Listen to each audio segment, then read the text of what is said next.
Mỗi công trình nhà tre trúc đều mang một vẻ đẹp và một câu chuyện riêng. Tại khu du lịch sinh thái 5 sao Ngòi Hoa, Tre Trúc Ngọc Dương đã có cơ hội thi công nhiều công trình tre trúc độc đáo, góp phần tạo nên những không gian nghỉ dưỡng hòa mình vào thiên nhiên. Và hôm nay, mình sẽ đưa bạn theo dõi toàn bộ hành trình tạo nên một công trình nhà tre trúc uốn cong lợp mái lá guột. Từ một khu đất trống, cho đến khi công trình hoàn thiện như bạn đang thấy.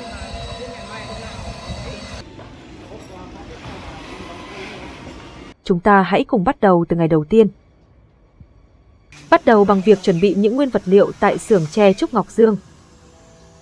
Nguyên liệu thi công nhà tre gồm những cây trúc đã xử lý chống mối mọt, những bó guột đã đan thành những tấm phên lá, chỉ việc mang đi lợp tại công trình, và những dụng cụ cần có để thi công. Tất cả các nguyên liệu và vật tư công trình sẽ được đưa lên công trình, trở đến địa điểm tập kết và thi công tại Ngòi Hoa.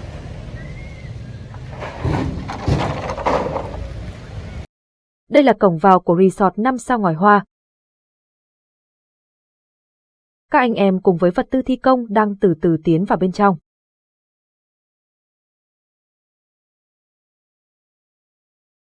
Đi đến đây, sẽ phải để vào khu vực thi công công trình sắp tới.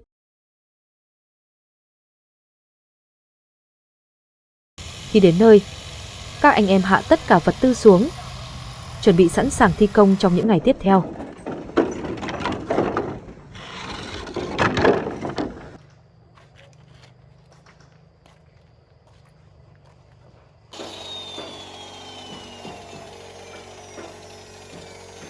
Những ngày đầu thi công, đội thợ của Tre Trúc Ngọc Dương sẽ tiến hành làm toàn bộ các bộ khung cột nhà tre trước dưới mặt đất.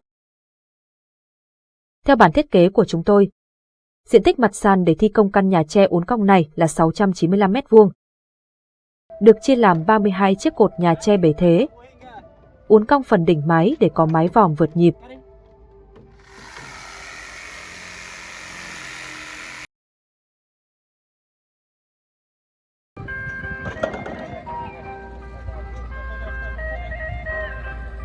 Vì cột nhà tre là thành phần quan trọng nhất của công trình, nên công việc tạo ra nó cũng sẽ chiếm nhiều thời gian và đòi hỏi độ chính xác cao nhất. Từng cây trúc được lựa chọn theo đúng kích thước, phân loại và đánh dấu vị trí trước khi đưa vào lắp ráp.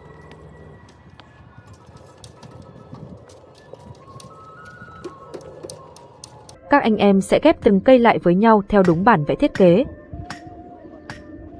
Sau đó sử dụng hệ thống bu lông xuyên tâm kết hợp với dây đai để cố định thành một khối vững chắc.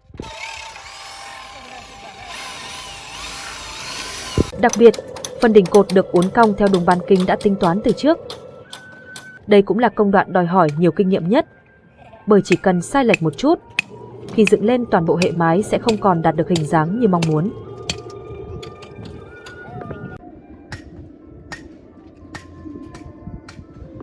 Khi những bộ cột đầu tiên được hoàn thiện, đội ngũ Tre Trúc Ngọc Dương cũng bắt đầu chuyển sang công đoạn dựng cột.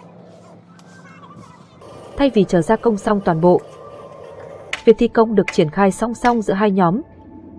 Một nhóm tiếp tục hoàn thiện các bộ cột còn lại dưới mặt đất.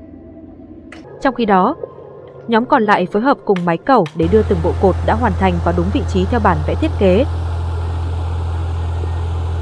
Do mỗi bộ cột có kích thước lớn và trọng lượng rất nặng, toàn bộ quá trình đều phải được thực hiện hết sức cẩn thận. Máy cẩu từ từ nâng từng bộ cột lên. Bên dưới, các anh em liên tục giữ dây, điều hướng và căn chỉnh để cột đứng đúng phương, đúng cao độ và đúng vị trí thiết kế. Mỗi lần một chiếc cột được dựng thành công là công trình lại hiện lên rõ nét hơn một chút. Những đường cong đặc trưng của kiến trúc tre cũng bắt đầu xuất hiện giữa không gian rộng lớn của khu du lịch Ngòi Hoa. Cứ như vậy, công việc gia công và dựng cột được thực hiện liên tục trong nhiều ngày, cho đến khi toàn bộ hệ cột của công trình được hoàn thiện.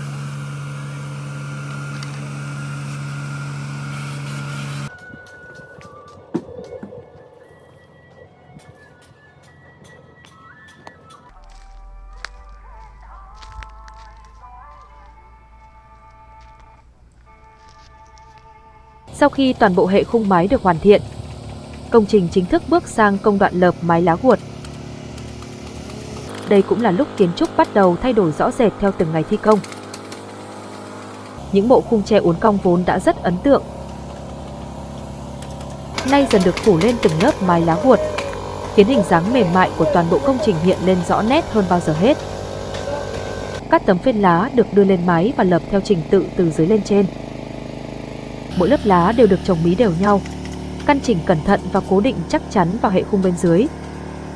Độ dày của mái, khoảng cách giữa các lớp lá và từng đường lợp đều được kiểm soát tỉ mỉ để vừa đảm bảo khả năng che chắn, vừa giữ được những đường cong liền mạch của toàn bộ kiến trúc. Đây cũng là công đoạn đòi hỏi sự kiên nhẫn và kinh nghiệm của người thợ. Bởi trên một công trình nhà tre trúc uốn cong, việc lợp mái không chỉ đơn thuần là phủ kín phần khung, mà còn phải làm sao để từng lớp lá ôm theo những đường cong của mái, tạo nên một tổng thể mềm mại, cân đối và đẹp mắt khi nhìn từ mọi góc độ.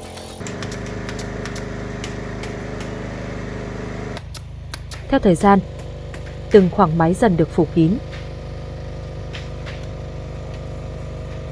Màu vàng tự nhiên của lá guột hòa quyện cùng sắc tre, làm nổi bật những đường cong đầy ấn tượng của công trình. Đến lúc này, vẻ đẹp đặc trưng của công trình nhà tre trúc uốn cong mới thực sự bắt đầu được thể hiện.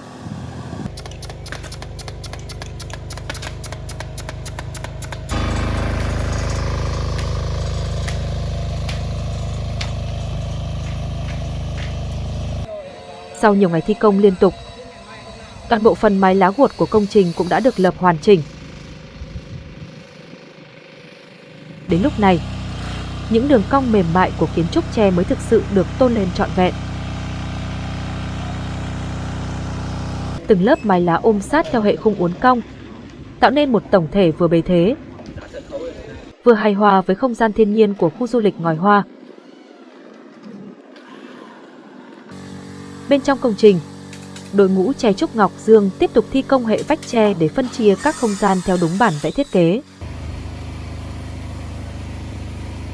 Từng mảng vách được lắp dựng cẩn thận, giúp công trình ngày càng hoàn thiện và rõ nét hơn. Khi phần mái đã che kín toàn bộ không gian, nơi đây cũng trở thành địa điểm làm việc thuận lợi cho các anh em tre trúc Ngọc Dương. Trong lúc một nhóm tiếp tục hoàn thiện căn nhà này, một nhóm khác tranh thủ gia công những bộ cột đầu tiên cho công trình nhà tre mái lá 1080 m² đang được triển khai ngay bên cạnh.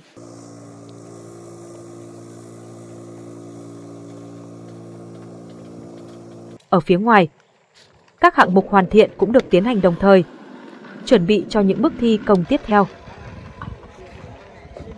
Qua từng ngày, công trình không chỉ hoàn thiện về kết cấu, mà còn dần bộc lộ vẻ đẹp đặc trưng của một công trình tre trúc uốn cong quy mô lớn.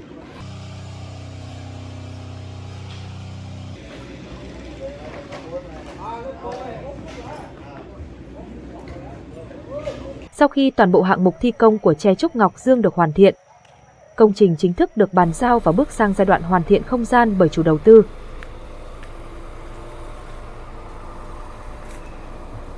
Khi quay trở lại, công trình lúc này đã khoác lên một diện mạo hoàn toàn khác. Những đường cong đặc trưng của kiến trúc tre trúc uốn cong đã hiện lên rõ ràng, nổi bật giữa không gian thiên nhiên rộng lớn của khu du lịch Ngòi Hoa, với sắc vàng của tre hòa cùng màu mái lá đã ổn định theo thời gian. Bên trong công trình, các không gian đã được hoàn thiện. Ánh sáng và mặt sàn đã tạo nên một tổng thể liền mạch, giúp toàn bộ kiến trúc trở nên sáng và thoáng hơn rất nhiều.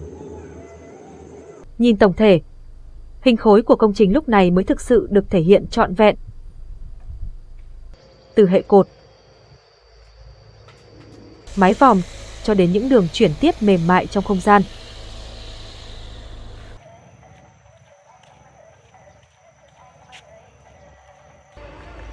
Ở một vài khu vực xung quanh, các hạng mục cảnh quan và hoàn thiện phụ trợ vẫn đang được chỉnh sửa thêm, nhưng không còn ảnh hưởng đến tổng thể chính của công trình.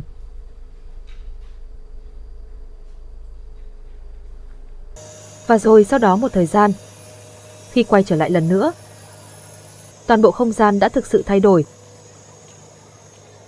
Công trình tre trúc uốn cong này đã hòa trọn vào cảnh quan xung quanh. Với cây xanh, lối đi và các chi tiết trang trí được hoàn thiện đồng bộ, làm nổi bật hơn nữa kiến trúc mái vòm đặc trưng. Hệ thống đèn mây tre được lắp đặt. Khi ánh sáng được bật lên, từng đường cong của công trình như được nhấn mạnh rõ hơn trong không gian đêm.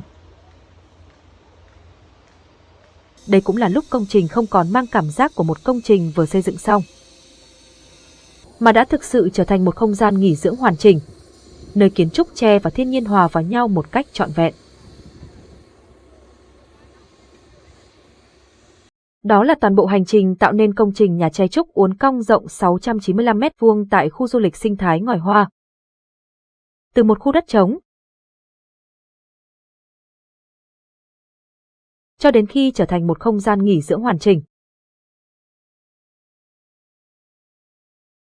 Nếu bạn yêu thích những công trình kiến trúc tre trúc độc đáo và muốn tiếp tục theo dõi hành trình thi công những dự án tiếp theo của Tre Trúc Ngọc Dương, đừng quên đăng ký kênh để đồng hành cùng chúng tôi trong những video sắp tới. Xin chào và hẹn gặp lại!